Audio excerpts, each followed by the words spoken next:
ٹھیک ہے، میرے اور آپ کے لیے، خصوصاً ایک خاتون کے لیے آئیڈیل ہیں. خوب آئیڈیل کون ہوتا ہے؟ جہاں تک آپ پہنچ پائیں.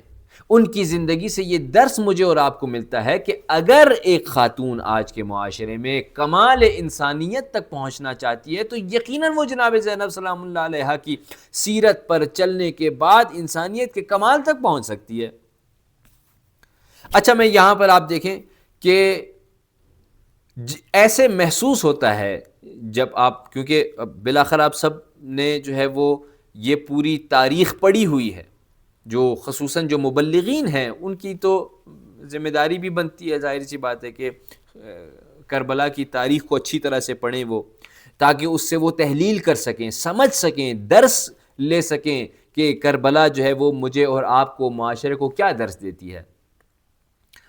اچھا، ایسے محسوس ہوتا ہے کہ جناب زینب سلام اللہ علیہا ذہنی طور پر آمادہ ہیں کہ آگے کیا ہونے والا ہے، اور انہوں نے اپنی ذہن سازی اس طرح سے کی ہے کہ ان کو معلوم ہے کس جگہ پر ہم نے کس فعل کو انجام دینا ہے، کس طرح سے مجھ زینب سلام اللہ علیہا نے اپنی ذمہ داری کو بجا لانا ہے. کس طرح سے؟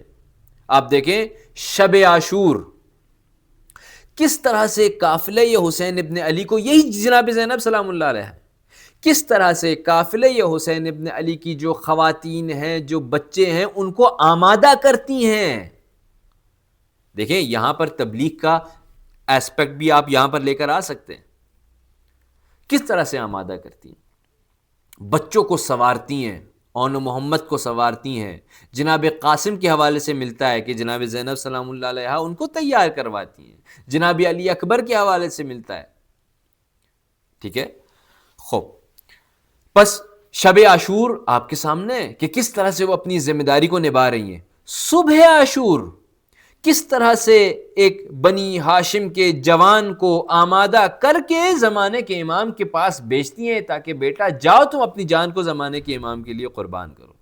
وہ یہ چھوٹی چیز ہے، احساس ذمہ داری. یہی زینب سلام اللہ علیہا ہے کہ جو اس تبلیغ کے ساتھ ساتھ جب محراب عبادت میں بیٹھتی ہیں تو گویا ایسے محسوس ہوتا ہے کہ جناب فاطمہ سلام اللہ علیہا محراب عبادت میں بیٹھی ہوئی ہیں. یعنی ایک طرف سے تبلیغ کا ایسپیکٹ اور دوسری طرف سے انفرادی عمل، عبادت، اطاعت. راوی کہتا ہے، آپ لوگوں نے بھی جو ہے وہ مقتل کی کتابوں میں یہ دیکھا ہوگا کہ البتہ راوی نے اس کو امام حسین کے اصحاب کے جو خیام ہیں اس کے حوالے سے ذکر کیا ہے، لیکن یہ کلی اعتبار سے کربلا میں جتنے بھی خیمے لگے ہیں ان خیموں کے حوالے سے لہم دوی کدوی النحل. شب عاشور مولا حسین کے اصحاب کے خیموں سے کیسی آوازیں آ رہی تھی؟ لہم دوی کدوی النحل. گویا ایک تنبوڑی جب اپنے چھتے کے درمیان گھوم رہی ہوتی ہے، جو آ رہی ہوتی ہے آواز، وہ آوازیں آ رہی ہیں کہاں سے؟ امام حسین علیہ السلام کے خیام سے. اور یہ آوازیں کس کی ہیں؟ سبوح قدوس رب الملائکۃ والروح، سبحان ربی الاعلی وبحمدہ، سبحان ربی العظیم وبحمدہ، لا الہ الا انت. خوب یہ آوازیں کون ہے جو ان آوازوں کو بیان کر رہا ہے؟ کون ہے جو خدا کی بارگاہ میں ایسی مناجات کر رہا ہے؟ یہ امام حسین علیہ السلام کے چاہنے والے ہیں، من جملہ جناب زینب سلام اللہ علیہ.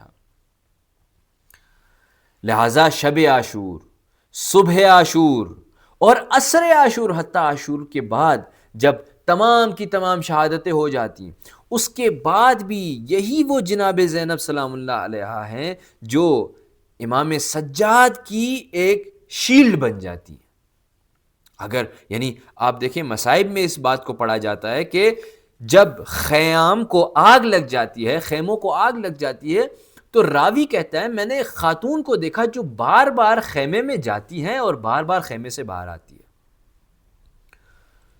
میں نے پوچھا اپنے اطراف میں جو میرے ساتھ اور افراد تھے کہ یہ کون ہے خاتون، کیا کر رہی ہے یہ؟ مجھے جواب میں ملا کہ یہ وہ خاتون ہے جس کا نام زینب ہے، اور بار بار اپنے خیمے میں جا رہی ہے کیونکہ اس کے زمانے کا امام خیمے میں بیمار موجود ہے۔ زمانے کے امام کی نصرت کے لیے یہی زینب سلام اللہ علیہا ہے جو اپنی جان کو قربان کرنے کی کوشش کرتی ہیں۔ ان کے لیے اپنی جان کی پرواہ نہیں ہے بلکہ زمانے کے امام کی جان کی پرواہ ہے، زمانے کے امام کے مشن کی پرواہ ہے۔ لہٰذا ان کے اس پوری زندگی میں اس نقطے کی طرف ہمیں توجہ کرنے کی ضرورت ہے۔ اچھا، میں یہاں پر ایک اور نقطہ جو ہے وہ بیان کروں گا۔ بس دیکھیں، جب تبلیغی ایسپیکٹ آیا خود جناب زینب سلام اللہ علیہا کی زندگی کے اندر، تو یہ ایسپیکٹ مجھے اور آپ کو جو ہے وہ اس کے اوپر توجہ کرنے کی بہت زیادہ ضرورت ہے۔ ایک طرف سے علمی اعتبار سے، کیونکہ امام سجاد علیہ السلام کے حوالے سے ہے کہ جہاں پر وہ فرماتے ہیں انت بحمد اللہ عالمۃ غیر معلمہ، کہ امام سجاد جو ہے وہ فرماتے ہیں پھپھی اماں آپ خدا کی حمد و خدا کی ثنا سے آپ جو ہیں وہ ایک ایسی عالمہ ہے کہ جس نے اپنے علم کو کسی سے سیکھا نہیں ہے۔ عجیب ہے واقعاً۔ یہاں پر ایک بحث ہے، میں آپ لوگوں کے لیے ایک اشارہ کر کے آگے جاؤں گا۔ علم لدنی کی ایک بحث ہے، آپ اس کے اوپر ریسرچ کریں، آپ پڑھیں اس کو۔ جب آپ کے لیے ثابت ہو جائے گا کہ علم لدنی کیا ہے، اور پھر اس کے بعد آپ اس حدیث کو اس علم لدنی کے ساتھ جوڑیں، آپ دیکھیں کہ کس طرح جناب زینب سلام اللہ علیہا کی جو علمی حیثیت ہے وہ میرے اور آپ کے سامنے آئے گی۔ انت بحمد اللہ عالمۃ غیر معلمہ، اللہ اکبر۔ خب بہرحال پس یہ بہت امپورٹنٹ ہے، علم کے ساتھ عمل کس طرح سے عبادت میں محو ہیں، کس طرح سے جو ہے وہ پروردگار کی بارگاہ میں عبادت کر رہی ہیں۔ شب عاشور جہاں معلوم ہے صبح جو ہے وہ ہم سب نے شہید ہو جانا ہے، جہاں جناب زینب سلام اللہ علیہا کو معلوم ہے کہ صبح امام حسین علیہ السلام نے شہید ہو جانا ہے، لیکن وہاں پر بھی اگر عبادت ہو رہی ہے تو خداوند متعال کی عبادت ہو رہی ہے۔ وہ ایک بڑا اچھا شعر ہے کہ زہرا کی جان نماز سے پھوٹا ہے ایسا نور، دیدار جس کا طور پہ موسیٰ نہ کر سکے۔ یہ واقعاً ایسا ہی ہے کہ جو کیفیت جناب زینب سلام اللہ علیہا کی عبادت میں ہے، واقعاً وہ کیفیت عجیب ہے، واقعاً عجیب ہے۔